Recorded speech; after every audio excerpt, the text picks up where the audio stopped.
Oh yay! Oh yay! And for the last time, oh yay! For those who didn't hear me the first time, ladies and gentlemen, the members of the Fleetwood Civic Society, the Fleetwood Rotarians, and the trustees of the Fleetwood Museum extend a warm welcome to you all to this historic gathering. And I now ask you to give your attention to Mr. William Hargreaves of the Civic Society, Chair of the Sir Peter Hesketh Fleetwood Steering Committee, who will proceed with the unveiling ceremony. And God save the Queen.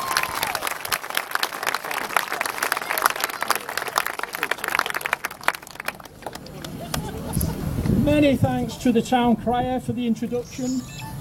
Ladies, gentlemen and young people of Fleetwood, may I introduce our principal guest this afternoon. The Mayor of Wyre, Councillor Alice Collinson and Mr. Collinson.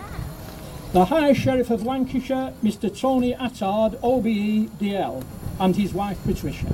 Thank you for that. Sir Peter Hesketh Fleetwood was born on the 9th of May 1801. He was a wealthy landowner, developer, MP and visionary who founded this great town of ours called Fleetwood. One of his first jobs was to hire a friend, the renowned architect Decimus Burton, to design his town.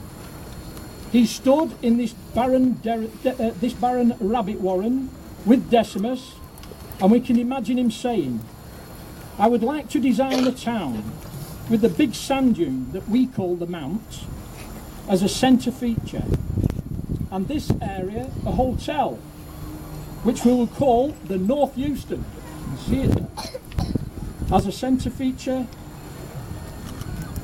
the railway to the town and lighthouse and ships to navigate the channel, to enable visitors and travellers to come and enjoy the seaside views with the finest sunsets, which, as we all know, are truly magnificent."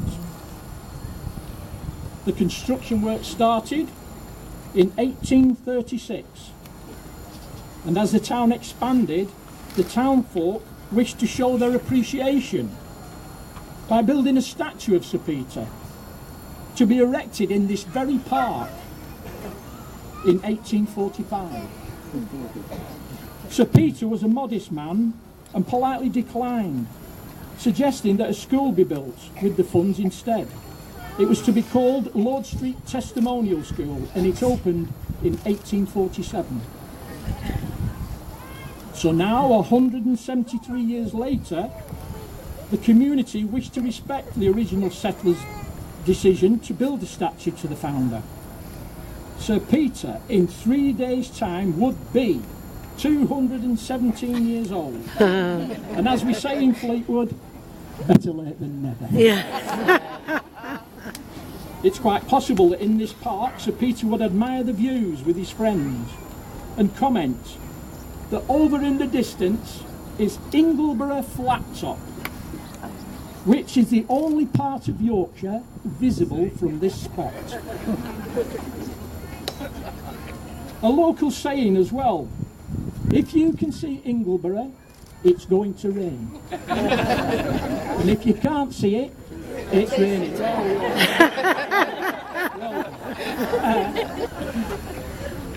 I would like to thank all those involved for their commitment over the last 4 years. The Civic Society, Rotary and Fleetwood Museum, and all the generous support from the people of Fleetwood around the world, and the many sponsors, fundraisers, without whom this project would never have happened. This statue was sculpted by Alan Ward, a Lancashire sculptor whose workshop is in Lancaster Castle, and I'm pleased to say that he's here with us today.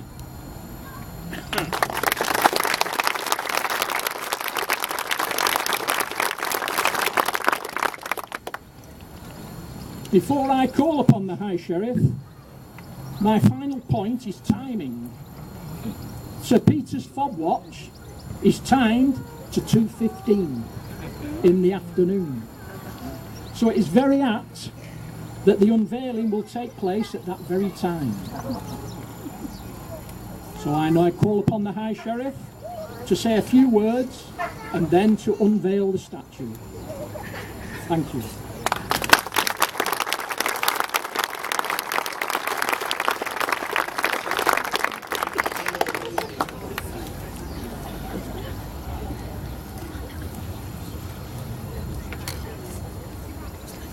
Madam Mayor, honoured guests, ladies and gentlemen. It is a great pleasure to be here today, and indeed a great honour to unveil the statue of a fellow High Sheriff of our great county of Lancashire. And if you had told me this, well, about a week ago, that I'd be standing here sweltering,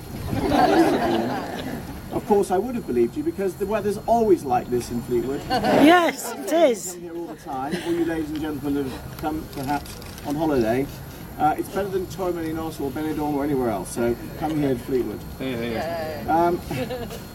I think actually that anyone taking on the role of High Sheriff, as I did last month, cannot fail to be both inspired and yet intimidated by the esteemed High Sheriffs that have occupied the role in days past.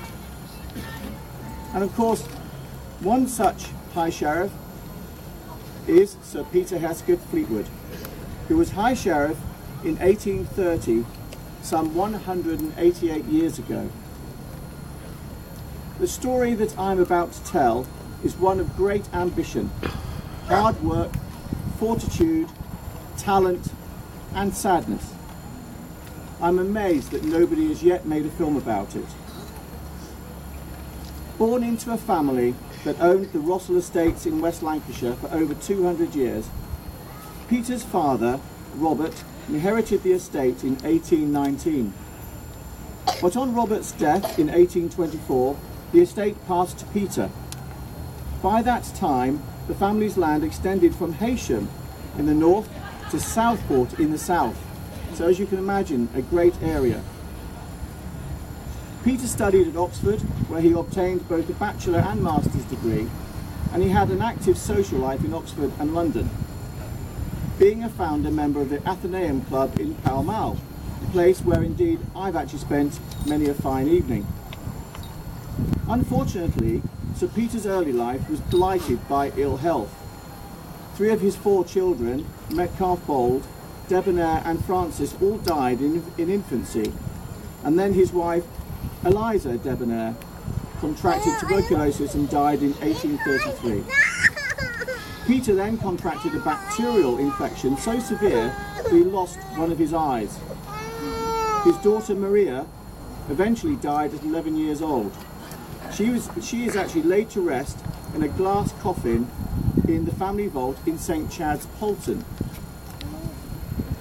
Tragedies like this would have taken their toll on weaker men, but in 1831 Sir Peter was invited to stand as a Tory candidate for Preston, and because he had sympathies with the views of Robert Peel, he agreed to stand. Sir Peter opposed monopolies, slavery and capital punishment. It's an interesting point about capital punishment because up until 1972, all High Sheriffs were required to witness all executions that were carried out in the county. In 1837, Peter Hesketh Fleetwood was knighted for his political endeavours in the Coronation Honours List and became Baronet Fleetwood. But as a student holidaying in coastal towns, Sir Peter had become aware of the lack of resorts in Lancashire. He was concerned that the working classes could not afford to travel south for their holidays as wealthy people like him could. The number of railways in Great Britain steadily increased in the first half of the 19th century, and Sir Peter was impressed by the arrival in 1828 of the steam locomotive. As High Sheriff, he attended the opening of the Liverpool and Manchester Railway on the 15th of December 1830. The event filled him with great excitement at the idea of bringing the railway to the coast and enabling Lancashire mill workers to take day trips to the seaside. Checking my watch. As he discussed the idea with his brother Charles, Sir Peter soon realised that day trippers would need certain facilities that were not yet available and decided that a new town should be built. He initially planned to site his town and railway terminus near the village of Thornton, but it was not close enough to the coast for his liking. He eventually decided on Rossall Point, a small peninsula north of Rossall Hall, at the mouth of the River Wyre, which was then actually uninhabited. Although bleak and waterlogged, the area had views of Morecambe Bay and the Lake District, as we can see today. Like other people, Sir Peter was influenced in the early planning stages by his friends. They pointed out that mill workers would not wish to make their day trips to the seaside all year round and wondered how the people of the new town would be occupied during the winter months. They encouraged Sir Peter to build a new port because charges at Liverpool were on the rise, and with no reasonable alternatives for Manchester mill owners, his friends agreed that they would make good use of the port on the Fylde coast. Sir Peter soon found that he was not the only one thinking of extending the railway or building a new port. Despite strong competition from Lytham, the committee decided that Rossall Point was the best place for the railway terminus to be built, and the Railway and Port Company was formed. In the early 19th century, it was thought that steam locomotives would be unable to negotiate hilly terrain, and that the Lake District hills like Shapfell would prevent the railway from reaching Scotland. The Fylde terminus would have even more importance than Sir Peter had originally hoped, providing a sea link for passengers from London to travel on to Scotland.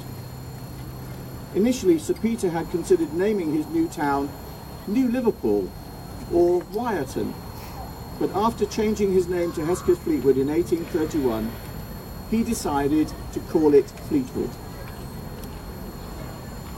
So, like all great men, it takes vision and leadership to do great things.